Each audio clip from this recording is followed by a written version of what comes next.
from Trumpington, so welcome to you all.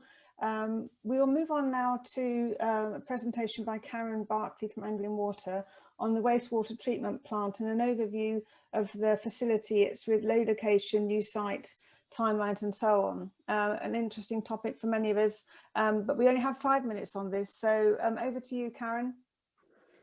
Thank you very much, Debbie. Good evening, everybody. Hopefully everybody can hear me okay. And yes, I have been told 5 minutes, so I'm going to keep this quite brief.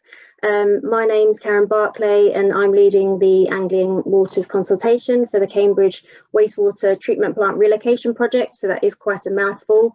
So I'll probably be referring to it as the Cambridge Relocation Project for short. And yes, I plan to spend a few minutes this evening just updating you on the project that I know many of you are familiar with and letting you know all of the ways, importantly, that you can still get involved, in particular over the coming weeks and months to help shape our proposals as we move the project forwards.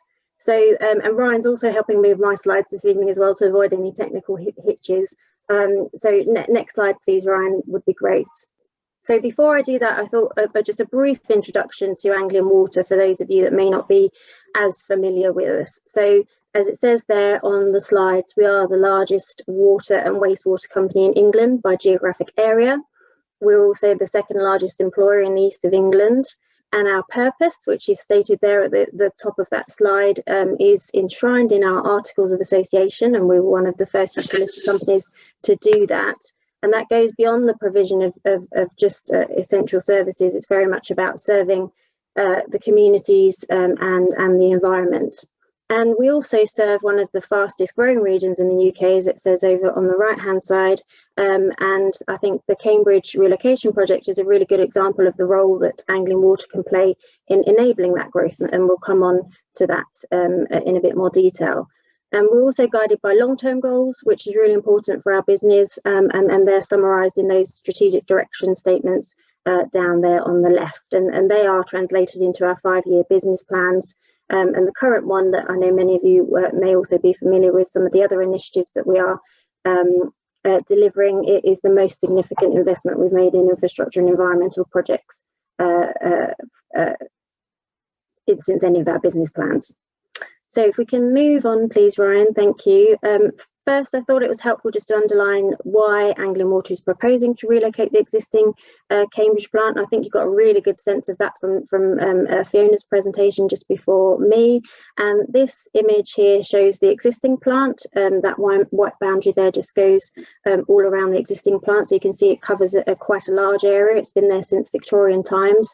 And as Fiona has just described, that whole area there is described as the core site.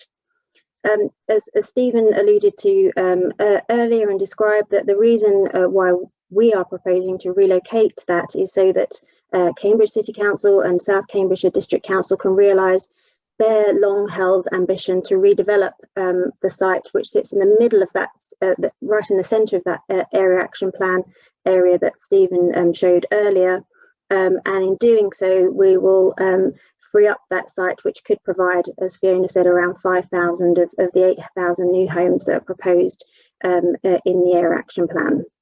So it will create much needed new homes and jobs in an area that's well served by public transport. You can see there just at the top left, the Cambridge North railway station. So it really is very well connected. And also, as Fiona mentioned, the relocation project is being funded by government's Housing Infrastructure Fund grant. And that's absolutely designed to accelerate homes in areas of high demand.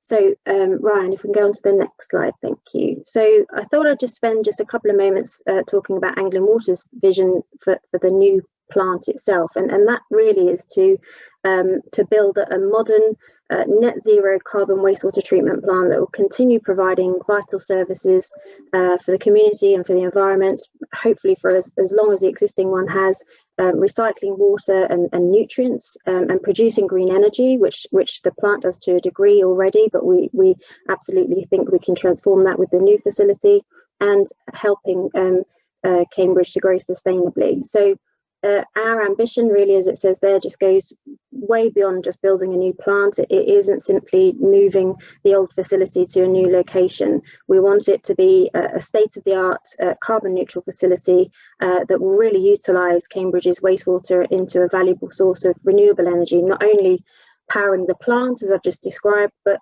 may also have opportunities for heating homes and other things before returning the cleaned water to the River Cam. And the existing plant plays a really important role in providing flow into the river, and I know that's a really important factor in people's mind that came out through our consultation in the summer. So we also really take our responsibility of the environment very seriously, and we feel that this project is also a fantastic opportunity to seek to protect and enhance the surrounding environment of the new plant and deliver improved habitats for wildlife and create increased access and connectivity. That was another point that came out really strongly in our consultation in the summer. And we really want to do that and provide a lasting positive legacy, not only in the plant itself, but in the opportunities it provides beyond the plant's boundary. And as many of you know as well, it also offers an opportunity for a joined up solution for treating wastewater from the Waterbeach and Waterbeach Newtown as well. So next slide, please, Ryan. So I'm sure many of you have seen and read and digested the material that we released in January, along with the huge body of work that concluded our site selection. And thanks to everybody who very enthusiastically engaged in many of the issues, and we really do thank everybody for their feedback. So we've now selected and announced the site that we've chosen for the new plant, and that's shown here in that purple area, just north of the A14 between Fenditon and Horningsea. And I just wanted to underline a few points about our site selection, our site announcement, to reassure everybody that it was the decision was made following a rigorous and multi-stage process that's gone before it, and really quite extensive community and stakeholder consultation as well. And the final assessment was made across a range of assessments, including environmental, community planning, operational, economic and programme. And I know that many of you are interested in why we've selected that site. It was the best performing across a range of criteria, including being better for the community in terms of being posing less risk of any odour impacts. It's farthest away from any densely populated areas. It had the lowest carbon emissions, mostly owing to its proximity to the existing plant and the transfer of the wastewater into the new plant, and also the discharge of the cleaned water into the River Cam, and it also has the lowest risk of negative impacts on underlying groundwater sources, which again I know that many of you have raised lots of great points around as well. And as I said, we feel that it also presents us with the greatest opportunities to deliver environmental enhancements and deliver on many of the community aspirations that you've already told us about in our first phase of consultation. So the community will be able to help shape the opportunities in this next phase of consultation, and I'll describe in a moment the community and technical working groups that are starting over the next few weeks. So next slide, please. Just wanted to say a few things about some of the design principles that are guiding us as we move our proposals forward, and ahead of revealing kind of much greater level of detail and visuals and everything about the new plant in the summer this year. And important to say, we're working with the Design Council, who advises government and large-scale infrastructure projects to achieve good design, and we're very much adhering to the National Infrastructure Commission's design principles. And we've also recently engaged the help of a local architectural firm who are helping develop a landscape-led approach to our design. And as it says on the left-hand side, there are core design principles that are very much central to the development, and the development of proposals over the next few months is around reducing the footprint of the modern plant to around half the size of the existing plant, minimising odour, and we realise that's a really important topic from a community perspective, and incorporating all the solutions we can to address odour at source, using all those best operational practices.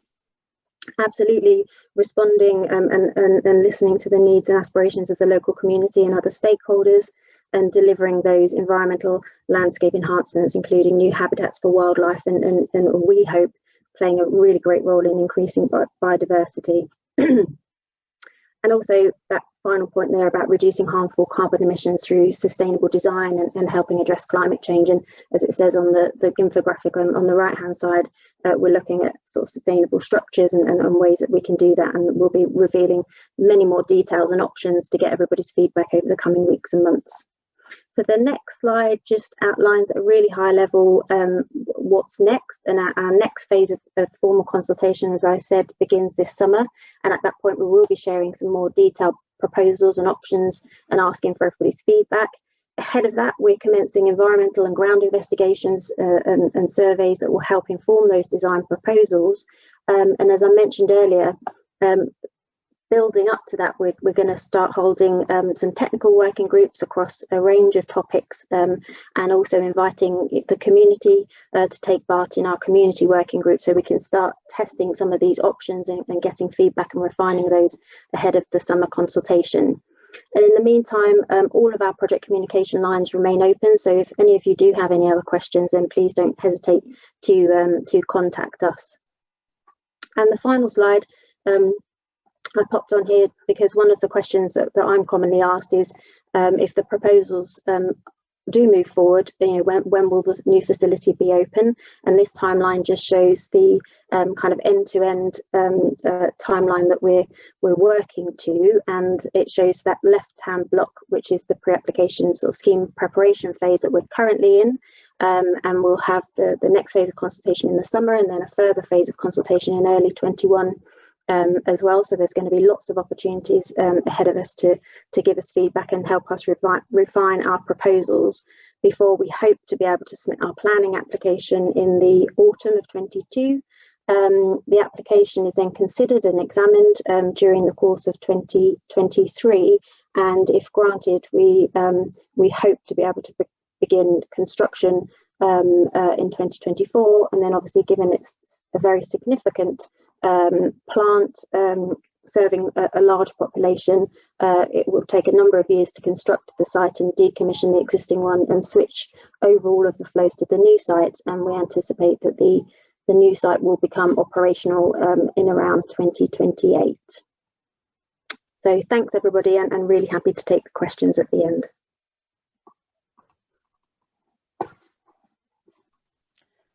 Many thanks, Karen. That was really useful, and I'm sure people might have questions for you. In fact, we're getting lots of really great questions in, everybody. Don't be put off by the fact there are so many. In all likelihood, we probably won't get through all of these tonight, but we do guarantee that we will publish all the questions and answers to them on the website afterwards. So we're going to try and pull out the ones which we can get through tonight with the people that we've got here. Some of the questions, as I'm sure you can appreciate, we might need to take away.